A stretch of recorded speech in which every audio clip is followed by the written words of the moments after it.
Good morning, Cleveland Middle School. This is Mr. Riggins. I'm a ninth grade administrator here at Cleveland High School, and with me today is Miss Whittington, who you've already seen Miss Whittington in a couple of our other videos.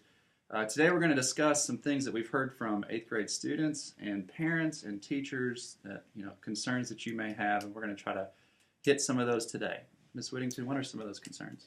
Some of those concerns, by far, we identified four, which were class selection and options, increased responsibility, getting lost or being late to class, and interactions with upperclassmen.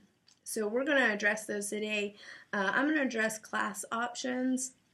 There's a few things here. You're going to see a video probably next week where I'm going to walk you through every single one of your class selections and class options. Freshmen actually don't have a lot of options. You'll have 8 classes next year, and 6 of those are already required. So if you're feeling overwhelmed and you don't know what to take, 6 of those are already required. You really only have 2 choices. So I'm going to walk you through all of that. My website is completely up to date with what those required classes are. If you go to clevelandschools.org and then just go to the freshman website, I have all of that laid out for you. Also, the 8th grade night is April the 14th. It's 5:30 to 6, and then at 6 o'clock we're going to start our presentation. I'm going to go over class selection. You're going to hear about class selection until you're sick of it. Like, I'm going to make sure that you know exactly what you need to take. So I think that in your mind that might be a little concerning. You just need to know that it's going to be taken care of, and you don't really have a lot of choices, so don't feel overwhelmed. We'll take care of that. But you do have some cool choices. You will Yes. have your elective choices are very interesting, from culinary arts to automotive to engineering. There's a lot of options out there for you, so we're excited to introduce those to you. All right, Mr. Riggins. One of the top ones was the responsibility with grades and homework and increased expectations that we have here at the high school. Yeah. Well, that is very true. I have a daughter here in the 9th grade, and there is an increase, I would say, in the rigor, the academic rigor, and there is a lot of freedom, too, that comes along with high school. So you have to, with freedom comes responsibility, and so there is some extra responsibility. Now, there is all kinds of help for you. We have help after school Mondays and Thursdays, free tutoring from 3 to 5 anytime you want to drop in. And of course, we have wonderful adults, teachers, and mentor students that are here to help with that as well. Now, I do want you to understand that the way high school is set up is so different. Like, when you arrive in August, from August until December is the first half of your year, and you will only have 4 classes at that time. Now, within those 4 classes, you will have a final exam in December, and then you are finished with those 4 classes. So it's intense. You have 90-minute classes, 4 classes, and it's intense from August through December. So there's a lot to cover, and I think that's why you're going to see an increase in some of the homework requirements there. So at the middle school, you guys have, it's year-long classes, so you have the opportunity to turn in work all year long, where at the high school you don't have that opportunity. You need to turn your assignments in because we only have half of a year for you to turn in those assignments. You have to earn a credit, and by earning a credit, you have to have a score of 69.5 or higher. To graduate from Cleveland High School, you have to earn 28 credits. So, and if you think about it, guys, you have 8 credits within the year, 4 in the fall and 4 in the spring, and so we have a total of 32 total credit options there. To graduate from Cleveland High School, you have to have 28 credits. Now, of course, we want to push you into getting as many credits as possible. Right. Each class, you will earn a credit. In some cases, you'll have half credits, but that's when you split the class in half and pair it with another class. But in most cases, you're going to have 1 full credit per class. I think that what I've seen with my 9th grade students as far as responsibility is that you have to become more responsible for your education. You know the expectations. You know you have to pass the class in order to earn a credit. You have Power School now. Most of you guys have your smartphones and you have your app. You can look at any time or get on the website and know exactly what your grade is and what you need to do to increase that. You're going to have to go to your teachers and ask them questions and advocate for yourself because you are becoming more responsible for your education. And as much as your teachers are helpful, they're not going to run you down around the school trying to make sure that you've turned in your assignment. Yeah. And you need to make sure that you lean on us too. Like, if you feel like you're starting to slip or get behind, you need to use Miss Whittington or me or a teacher, someone that you can confide in to help you get to where you need to be. Don't let yourself slip out when we've got plenty of help for you to make sure that you stay on target. Okay, so getting lost was one of the big concerns, and I understand because I was lost for a little while too. I wasn't very helpful last year when I was new trying to help other kids because we just got lost together. So at the middle school, you guys have your 8th grade hallway, and it's kind of a circle. That is very similar to how the 9th grade wing is set up at the high school. We have a 9th and 10th grade wing, and at the middle school, how the science classes are in the middle of that. Here, our office, Mr. Riggins' office, are in the middle. And all of your classes should be around in this one wing. So we have our 9th and 10th grade wing, and then on the other side we have our junior and senior wing. On your map, I had given you guys a map, and I've kind of just noted a few things on here. Your English hallway is directly beside your math hallway, so you should have no problems being able to get to those classes. The only time that you should really leave our hallway is for your related arts, very similar to the middle school, and for our science, because we have a whole new science wing for that, but it's directly off of our 9th and 10th grade wing. One of the other concerns was being late and tardies. You have 10 minutes to get to class. That is 10 minutes to go to the bathroom, to get something to drink, to hang out with your friends.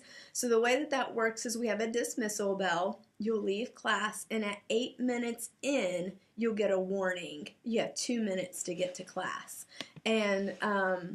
And then you have your tardy bell. So 3 tardies do equal 1 unexcused absences, but when your English hallway is here, directly next to your math hallway, there should be no reason why, and you have a warning bell. I mean, there should be no reason why you can't get to class. And yeah, some people walk slow in the hallways or whatever, but it just has to make sure that you make it a priority to get there. Yeah, and you can easily, once you get the hang once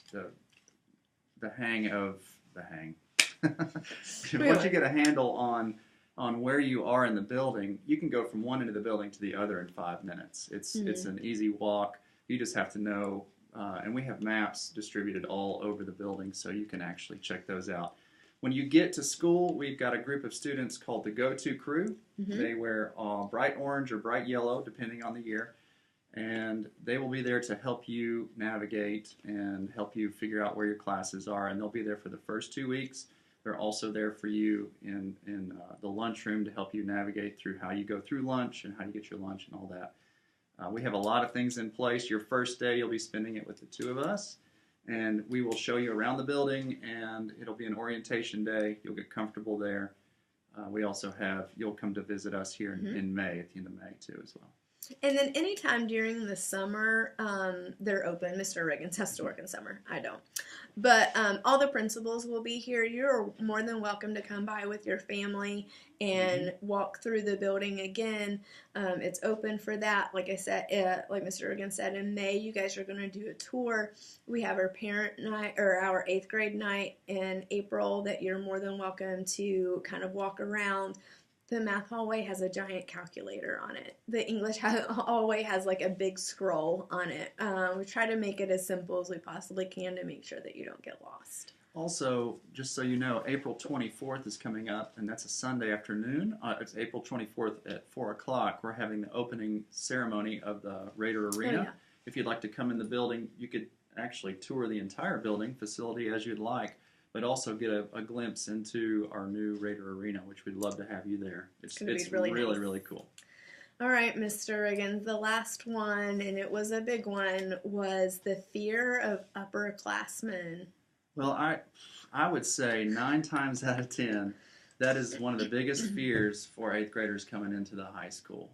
Now, I also believe that 9 times out of 10, you're going to find that our upperclassmen want to help you versus scare you. They're here, they want to make it a more comfortable place for you because they understand because they did this in their past year. So I don't think you have anything to fear with that. If anything, they're there to help you.